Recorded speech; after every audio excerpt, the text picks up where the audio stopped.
मुझसे अक्सर लोग पूछते हैं कि तुमने अभी देखा है क्या है,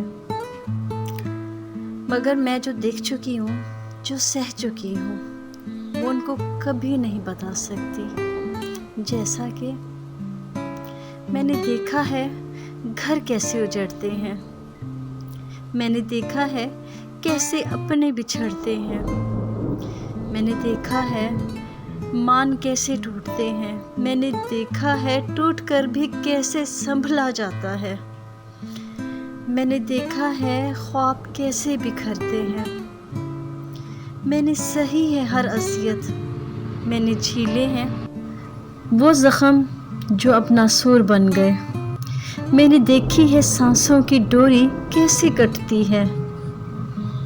हाँ, मैंने सब कुछ देखा है, सब कुछ देखा है।